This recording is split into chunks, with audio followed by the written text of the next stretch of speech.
VST industries પર જો આજે આ કંપનીના પરિણામ આવ્યા અને પરિણામ બાદ એક સારી તેજી અહીંયા જોવા મળી છે અને ન માત્ર આ કંપનીની અંદર આખા સેક્ટરમાં આજે આપણને તેજી જોવા મળી છે. તો ખાસ કેવા પરિણામો રહ્યા અને પરિણામોમાં શું ખાસ રહ્યું એની વિગત લઈએ સહયોગી ચાંદની પાસેથી. જી ચાંદની, ખાસ જણાવો કે શું ખાસ રહ્યું વીએસટી ઇન્ડસ્ટ્રીઝના પરિણામોની અંદર આજે. જી, જે રીતે તમે જણાવ્યું, વીએસટી ઇન્ડસ્ટ્રીઝના જે positive set of numbers quarter 4માં આવ્યા છે ત્યારબાદ જબરદસ્ત પોઝિટિવ એક્શન સ્ટોક બતાવી રહ્યું છે. પરિણામ જોઈએ. સૌથી પહેલાં ફાઇનાન્શિયલ્સના ફ્રન્ટ પર આવક કંપનીની વધી છે, 349 કરોડથી વધી 457 કરોડ પર પહોંચી છે. સાથે ક્વાર્ટર 4માં જે નફો છે એ લગભગ ડબલથી વધારે થતો જોઈ રહ્યા છે. એટલે જે 53 કરોડ હતો ત્યાંથી વધી અને 117 કરોડ પર પહોંચ્યો છે કંપનીનો નફો. આ ઉપરાંત માર્જિન્સના ફ્રન્ટ પર જોઈએ તો એક સુધાર છે. 20% હતા ત્યાં પણ લગભગ ડબલથી વધારેનો એક સુધાર છે, વધી અને 45% પર પહોંચતા બતાવી રહ્યા છે માર્જિન્સ. એબિટા જુઓ તો 69.5 કરોડ જે હતા ત્યાંથી વધી અહીંયા પણ બમણાથી વધારેનો એક ગ્રોથ બતાવી રહ્યું છે. 208 કરોડ પર પહોંચ્યા છે એબિટા. એટલે બધા જ ફ્રન્ટ પર તમે જુઓ રેવન્યુ, નફો, માર્જિન્સ, એબિટા એક સુધાર બતાવી રહ્યા છે વીએસટી ઇન્ડસ્ટ્રીઝના. હવે આ નંબર્સના ફ્રન્ટ પર વાત કરી. હાઇલાઇટ્સ આ ક્વાર્ટર માટે કંપની માટે કહી રહી છે તો સૌથી પહેલાં વાર્ષિક આધાર પર કંપનીનો ગ્રોથ ઘણું મજબૂત આપણે રહેતો દેખાડી રહ્યો છે. સાથે નેટ સિગરેટ વોલ્યુમ જોઈએ તો 921 કરોડથી 25%નો ત્યાં પણ એક વધારો છે ને 1151 કરોડ પર પહોંચ્યા છે. સિગરેટ વોલ્યુમ ગ્રોથ 8.6% પર છે વાય બેસિસ પર. અને સાથે એબિટા જોઈએ તો અહીંયા આ સેગમેન્ટ માટે તો 279 કરોડ જે હતો ત્યાંથી 61%નો ગ્રોથ છે અને 450 કરોડ પહોંચ્યા છે. એટલે બધા નંબર્સ જુઓ, બધી હાઇલાઇટ્સ જુઓ, એ ઘણી પોઝિટિવ આ ક્વાર્ટરમાં કંપની માટે છે. મજબૂત ફંડામેન્ટલ્સ છે કંપનીના. વોલ્યુમ્સમાં એક ઉછાળો મળ્યો છે જે એક સપોર્ટિવ ફેક્ટર્સ કહી શકાય ખાસ કરીને આ પરિણામમાં.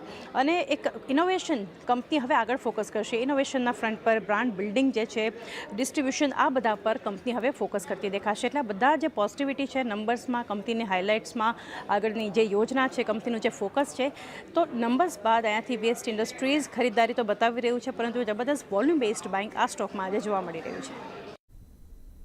એટલે જો વોલ્યુમ સાથે ખરીદારી છે એટલે એના પર તો એક નજર ખાસ રાખીશું જ. આભાર ચાંદની અમારી સાથે જોડાઈને સમગ્ર વિગત આપવા માટે. ખુશીજી, આને લઈને તમારી પાસે આવીશ કારણ કે જો આજે ન માત્ર તમને વીએસટી ઇન્ડસ્ટ્રીઝમાં પરિણામને પગલે એક સારી તેજી જોવા મળી રહી છે પરંતુ આ સેક્ટરમાંથી ગોડફ્રે ફિલિપ્સ એક સારી તેજી ત્યાં દર્શાવી રહ્યો છે. આઈટીસીમાં પણ આજના દિવસે આપણને એક બ્રેકઆઉટ આવતું જોવા મળ્યું છે. હવે ખાસ અહીંયાથી ચિંતા એ હતી કે જે 1 ફેબ્રુઆરીથી સિગરેટ્સ પર ખાસ કરીને એક્સાઇઝ ડ્યુટી અને જીએસટીનો જે વધારો કરવામાં આવ્યો હતો એ વધારે બોજોરૂપ બને આ કંપનીઓ પર, એ પ્રકારની અનુમાન હતું. પરંતુ એ પહેલાં જાન્યુઆરી મહિનામાં એક વેચાણ આપણને થોડું વધતું દેખાયું. પ્રાઇસ હાઇક પણ બધી કંપનીઓ દ્વારા કરવામાં આવ્યા છે. તમને લાગે છે કે આ ગ્રોથ અહીંયાથી કદાચ વન ઓફ અ કાઇન્ડ હોઈ શકે કે પછી અહીંયાથી આનું ગ્રોથ મોમેન્ટમ આવનારા ક્વાર્ટરમાં પણ કદાચ આગળ વધતું જોવા મળી શકે? કઈ રીતે તમે વીએસટી ઇન્ડસ્ટ્રીઝ જો ટ્રેક કરતા હો તો, અથવા તો આખા સ્પેસને તમે ટ્રેક કરી રહ્યા છો?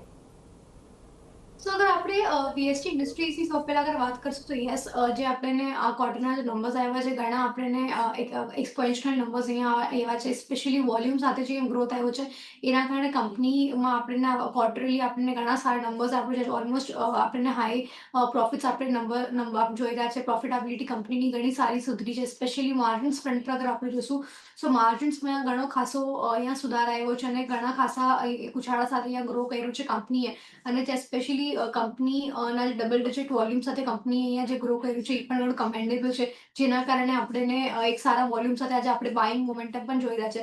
સાથે જ અગર આપણે ઓવરલાકી સ્પેસની હું વાત કરીશ તો ગોડફ્રે ફિલિપ્સ છે કે આઈટીસી છે, અગર આપણે એ બધીમાં પણ જોશું સો જે સિગરેટ બિઝનેસ જે આપણને લાગ્યું હતું કે જે ટેરિફ અને એક્સાઇઝ ડ્યુટી ઇમ્પ્લિમેન્ટ કરવામાં આવી હતી એના બાદ મે બી આ બધા કંપનીઝના માર્જિન્સ હર્ટ થઈ શકે છે પ્રાઇસ હાઇકના બાદ. પણ અહીંયા આપણે જોઈ રહ્યા છે કે જે આપણે બિઝનેસ અપડેટ્સ અગર આપણે જોશું તો એ ઘણા સારા લેવલ્સ પર અહીંયા આવતા આપણે જોઈ રહ્યા છે. અને પ્રાઇસ હાઇક બાદ પણ જે કંપનીના સેલ્સના જે નંબર્સ છે એમાં આપણે વધારો જોઈ રહ્યા છે. કશે પણ આપણે કોઈ પણ હર્ટ કે ઇમ્પેક્ટ નથી જોઈ રહ્યા.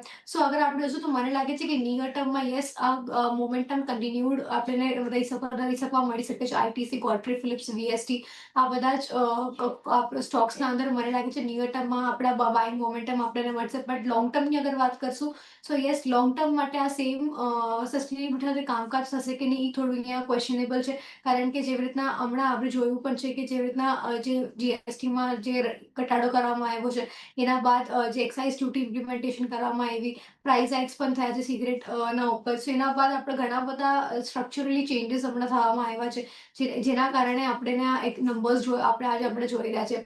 સો લોંગ ટર્મ માટે અગર આ સસ્ટેનેબલ છે કે નહીં એ થોડું ક્વેશ્ચનેબલ છે, બટ યસ નિયર ટર્મમાં મને લાગે છે મોમેન્ટમ થોડું કન્ટિન્યુ રહી શકે છે.